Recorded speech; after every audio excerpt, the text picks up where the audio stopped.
कि पिछली बार यादव बनाम कुशवाहा हुआ था। उपेंद्र कुशवाहा को ऐसा लगता है कि हम जिन सीटों पर मजबूत है सबसे अधिक उसमें से एक डेहरी का भी सीट है। आरजेडी को कुशवाहा वोट बैंक का चस्का लगा है। चस्का कहते हैं ना, चस्का लगना। और हमने आपको कहा कि कुशवाहा बनाम कुशवाहा, तो आप उम्मीदवार को समझिए। कुशवाहा मतलब उपेंद्र कुशवाहा। उपेंद्र कुशवाहा अपनी सीट के लिए जी जान लगा देंगे, किसी प्रकार जीतना है। बनिया की भी वहां पे ठीक ठाक आबादी है भाई, मजबूत आबादी है। फतेह बहादुर सिंह अनर्गल बयानबाजी करते हैं, धर्म को लेकर, ग्रंथ को लेकर, रामायण पर टिप्पणी करते हैं, हिंदू धर्म को लेकर बयानबाजी करते हैं। कुशवाहा टूटेगा तो जाहिर तौर पर महागठबंधन मजबूत होगी और एनडीए गठबंधन जो है वो कमजोर होगा। तो एक उपेंद्र कुशवाहा की पार्टी की दावेदारी है। पत्नी के नाम की चर्चा भी हो रही है। उपेंद्र कुशवाहा की पत्नी भी डेहरी से लड़ सकती है। विधानसभा के सीरीज में आज बात डेहरी विधानसभा क्षेत्र की, जहां पर पिछली बार यादव वर्सेस कुशवाहा के बीच लड़ाई हुई थी, लेकिन इस बार कुशवाहा बनाम कुशवाहा के बीच होने की संभावना दिख रही है।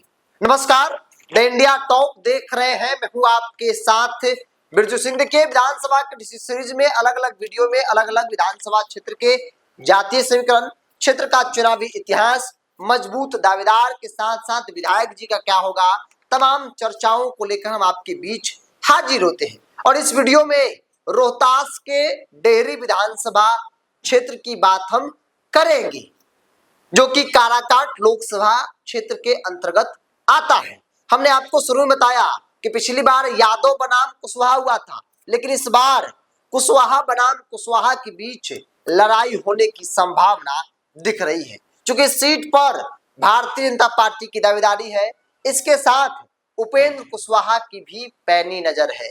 उपेंद्र कुशवाहा को ऐसा लगता है कि हम जिन सीटों पर मजबूत है सबसे अधिक उसमें से एक डेहरी का भी सीट है, और इसके पीछे का अपना एक तर्क है। तो चलिए शुरुआत करते हैं। सबसे पहले 1952 यहाँ के पहले विधायक बसावन सिंह। बसावन सिंह बिहार के पहले नेता प्रतिपक्ष जो 1952 में यहाँ से चुनाव जीते, और जब श्री बाबू मुख्यमंत्री हुआ करते थे तो उनके सामने जो आज की तारीख में तेजस्वी यादव की भूमिका है, वो भूमिका कभी बसावन सिंह की हुआ करती थी। मतलब बिहार के पहले नेता प्रतिपक्ष जो डेहरी से विधायक जो है वो चुने गए। 1952 में बसावन सिंह जीते। 1957 में दोबारा यहाँ से बसावन सिंह चुनाव जीतने में कामयाब रहे। देखिए, बसावन सिंह को लेकर कई रोचक जानकारियां हैं। बसावन सिंह जिस समाज से आते थे, भूमिहार समाज, उस भूमिहार की बहुत बड़ी आबादी डेहरी में नहीं है। तकरीबन 10,000 के आसपास भूमिहारों की जो है वो आबादी है। बसावन सिंह ना ही उस डेहरी के रहने वाले थे, ना ही उस आसपास के इलाके के रहने वाले थे। बसावन सिंह हाजीपुर वैशाली के इलाके से आते थे, और वो हाजीपुर वैशाली से निकलकर डेहरी रोहतास गए, वहां से चुनाव जीते।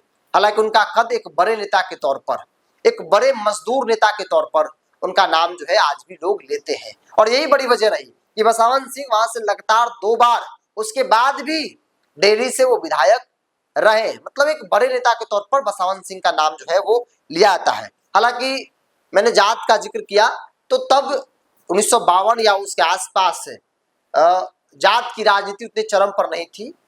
बड़ा नेता कहीं से भी चुनाव लड़ सकता था। हालांकि आज भी कुछ इस तरह की तस्वीरें देखने को मिलती है। अब आगे बढ़ते हैं। क्योंकि इस सीट को लेकर कहा जाता है कि भाई मुसलमानों की सीट है, मुसलमान यहाँ से लगातार कई बार चुनाव जीते हैं। 1952-57 में बसावन सिंह भूमिहार समाज से आते थे और वो वहां से चुनाव जीते। उसके बाद 62-67 में अब्दुल काई अंसारी चुनाव जीते। 69 में रियासन करीम चुनाव जीते।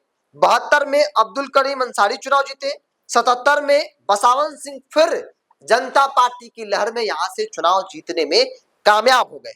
80 की बात कर ली जाए तो इलियास हुसैन का जब नाम आता है तो लोगों के जहन में अलकतरा घोटाला आता है। उनकी पहचान एक अलकतरा घोटाले वाले इलियास हुसैन के तौर पर भी होती है। तो 77 में, माफ कीजिएगा, 80 में इलियास हुसैन जीते। फिर 85 में खालिद अंसारी यहाँ से लगातार चुनाव जीते रहे। 85, 90, 95, 2000 में भी वो चुनाव जीतने में जो है वो कामयाब रहे।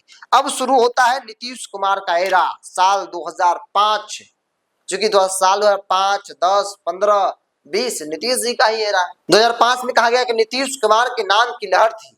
नीतीश कुमार को लोग इतना पसंद करते थे कि एक बार नीतीश कुमार जिसको कह देते थे, लोग उनके लिए मर मिटने को तैयार होते थे। और न सिर्फ नीतीश कुमार के जात, बल्कि विभिन्न जात, खासतौर पे अपर कास्ट में नीतीश कुमार के नाम की जो है वो क्रेज होती थी।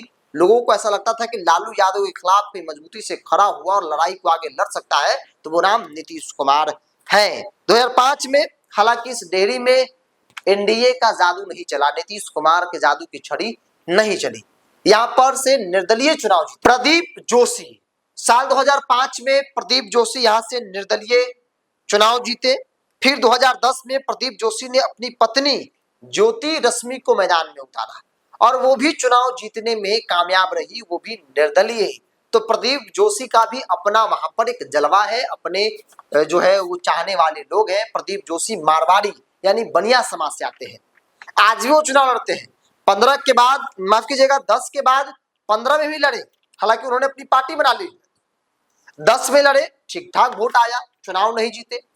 20 में भी लड़े लेकिन वोट परसेंट उनका घटा और तकरीबन 10,000 के आसपास उनका जो है वो वोट वहां पर उनको मिला था।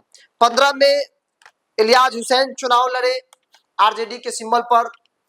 फिर उसके बाद अलकतरा घोटाले मामले में उनकी सदस्यता चली गई और 19 में उपचुनाव हुआ। 19 में भारतीय जनता पार्टी ने सत्यनारायण यादव को मैदान में उतारा और सत्यनारायण यादव चुनाव जीत गए। मतलब 20 से पहले 19 में उपचुनाव डेरी में हुआ था जिसमें सत्यनारायण यादव चुनाव जीतने में कामयाब हो गए। फिर 20 में जब चुनाव हुआ, यानी कि पिछले साल, पिछली बार जब चुनाव हुआ, तो फतेह बहादुर सिंह आरजेडी के उम्मीदवार जो कुशवाहा समाज से आते हैं और उनके सामने भारतीय जनता पार्टी ने वहां के सिटिंग विधायक सत्येंद्र यादव को मैदान में उतारा जो यादव समाज से आते हैं।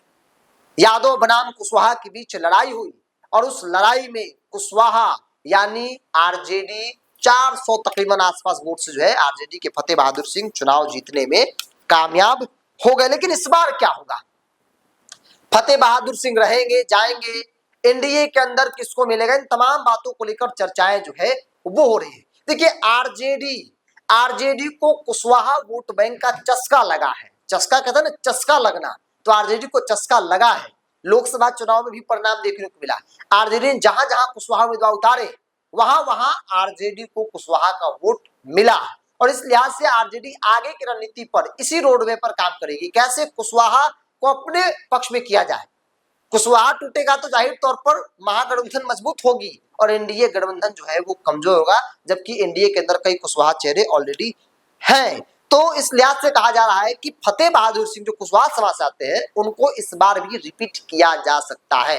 अब कुछ लोग कहते हैं कि भाई फतेह बहादुर सिंह अनर्गल बयानबाजी करते हैं, धर्म को लेकर, ग्रंथ को लेकर, रामायण पर टिप्पणी करते हैं, हिंदू धर्म को लेकर बयानबाजी करते हैं, इस लिहाज से उनका टिकट कट जाएगा। लेकिन क्या आपने कभी सुना है कि आरजेडी का कोई बड़ा नेता, तेजस्वी यादव, लालू प्रसाद यादव, किसी ने भी फतेह बहादुर सिंह का बयान पर कोई प्रतिक्रिया दी और कहा हो कि भाई फतेह बहादुर सिंह ने गलत कहा है, फतेह बहादुर सिंह पर कार्रवाई होगी? नहीं सुना होगा। मतलब उनके बयानों से आरजेडी इत्तेफाक रखती है और आमतौर पर इस बात की चर्चा हो रही है कि फतेह बहादुर सिंह इसलिए इस तरह का बयान देते हैं ताकि मुसलमानों को खुश किया जा सकता है। मतलब कि आरजेडी के रणनीति के हिसाब से फतेह बहादुर सिंह बहुत फिट बैठते हैं और इस लिहाज से फतेह बहादुर सिंह को फिर से रिपीट किया जा सकता है, इसमें कोई दो राय नहीं है। तो फतेह बहादुर सिंह रिपीट किया सकते, इस बात की संभावना दिख रही है। अब बात कर लेते हैं एनडीए गठबंधन के अंदर, एनडीए गठबंधन में कौन होगा। लेकिन उससे पहले वहां की जाति समीकरण पर एक नजर डाल लेते हैं, कौन वहां पर किस भूमिका में है। देखिए सबसे पहले एससी शेड्यूल कास्ट, जिसकी बहुत बड़ी आबादी नहीं कहेंगे लेकिन आबादी है, तकरीबन 54-55 हजार के आसपास एससी की आबादी है। इसके अलावा मुसलमान, जिसके लेकर एक भौकाल टाइप किया जाता है कि मुसलमानों की सीटें डेरी, मुसलमानों की सीट डेरी है, लेकिन मुसलमानों की आबादी पता है कितना है? मुसलमानों की आबादी यहाँ पर 30 से 35 हजार है। विधायक देखेंगे तो खाली मुस्लिम विधायक, जबकि यहाँ पर मुसलमानों की आबादी 30 से 35 हजार है। इसके अलावा यादव की बात कर जाए तो यादव की भी बहुत बड़ी आबादी नहीं है लेकिन कम भी नहीं है, 25 हजार के आसपास यादव है डेरी में। इसके अलावा कुशवाहा, अगर किसी जाति, एक जाति में सबसे अधिक आबादी किसी की है तो वो कुशवाहा है। डेरी में 50 हजार से अधिक कुशवाहा जाति की आबादी है और इसीलिए आरजेडी ने पिछली बार कुशवाहा पर दाव लगाया। इस बार भी एनडीए के अंदर चर्चा है कि कुशवाहा पर ही दाव लगाया सके। कुशवाहा पर दाव लगाया गया तो कुशवाहा वोट बैंक को एकजुट किया जा सकता है। इसके अलावा भी कई अलग अलग चीजों की चर्चा हो रही है। राजपूत तकरीबन 25 हजार के आसपास आबादी है। ब्राह्मण की बात कर ली जाए तो वो भी 20 हजार के आसपास है। भूमिहार 10 से 12 हजार के आसपास है। वैश्य समाज 35 से 40 हजार के आसपास वैश्य समाज की आबादी है। और पंचपनिया, ओबीसी, ईबीसी तकरीबन 50-55 हजार, जो पंचपनिया छोटे छोटे कास्ट में जो अलग अलग है, उनकी आबादी भी यहाँ पर तकरीबन 50 से 55 हजार के आसपास है। अब बात कर लेते हैं एनडीए के अंदर कौन कितना मजबूत है, एनडीए के अंदर किसकी नजर डेहरी विधानसभा क्षेत्र पे है। देखिए एनडीए के अंदर मुख्य रूप से दो पार्टियां वहां पे दावेदारी मजबूती से कर रही है, जिनके पास अपना तर्क है कि भाई मेरे पास मजबूत दावेदार है, आधार है, इस लिहाज से हम वहां पे चुनाव लड़ सकते हैं और जीत सकते हैं। एक भारतीय जनता पार्टी, चूंकि भारतीय जनता पार्टी वहां पर कई बार चुनाव लड़ी है, 2019 में उपचुनाव में भारतीय जनता पार्टी प्रचंड बहुमत के साथ वहां पर चुनाव जीती थी। हालांकि 20 में भारतीय जनता पार्टी चुनाव वहां से हार गई। सत्यनारायण यादव 19 में लड़े थे, वहां के पूर्व विधायक, वो भी एक दावेदार के तौर पर देखे जा रहे हैं, वो भी एक दावेदार है और भी डटे हैं कि भाई डेहरी हम किसी भी हाल में लड़ेंगे। लेकिन इसके अलावा उपेंद्र कुशवाहा की भी नजर है। 2015 में उपेंद्र कुशवाहा की पार्टी वहां पर चुनाव लड़ी थी एनडीए गठबंधन के अंदर, और तकरीबन 4000 के आसपास वोटों से उपेंद्र कुशवाहा की पार्टी चुनाव यानी एनडीए गठबंधन हार गई थी। आरजेडी वहां पर चुनाव जीत गई थी। तब जीती थी जब नीतीश कुमार एनडीए के साथ नहीं थे, नीतीश कुमार महागठबंधन के साथ थे, मतलब नीतीश कुमार का स्वजातीय वोट और उनके प्रभाव वाला वोट महागठबंधन उम्मीदवार को मिला था। तब उपेंद्र कुशवाहा की पार्टी मात्र 4000 वोट से चुनाव हारी थी। जितेंद्र कुमार उर्फ रिंकू सोनी वहां से उम्मीदवार हुए थे और मात्र 4000 वोट से आ रहे थे, तब जब नीतीश जी उनके साथ नहीं थे। आज की तारीख में नीतीश कुमार भी एनडीए में है, तो इस लिहाज से देखा जा रहा है कि उपेंद्र कुशवाहा की पार्टी भी दावा कर रही है कि भाई जितेंद्र कुमार उर्फ रिंकू सोनी मेरे पास एक मजबूत दावेदार है। हालांकि ये कुशवाहा समाज से नहीं है, ये सोनार बनिया समाज से आते हैं। बनिया की भी वहां पे ठीक ठाक आबादी है भाई, मजबूत आबादी है, बनिया की बड़ी आबादी वहां पर है, तो इग्नोर नहीं कर सकते हैं। और बनिया की आबादी जरा सोच लीजिए, बनिया की आबादी कितनी है कि वहां पर प्रदीप जोशी 2 बार, खुद एक बार पत्नी चुनाव जीती, वो भी निर्दलीय, जो बनिया समाज मारवाड़ी समाज से आते हैं, वो जीते, तो दबदबा क्या है इस बात को आप समझ सकते हैं। तो जितेंद्र कुमार उर्फ रिंकू सोनी वहां से एक आरएलएम, आज की तारीख में आरएलएम, पहले आरएलएस भी हुआ करती थी, वो एक मजबूत दावेदार के तौर पर है।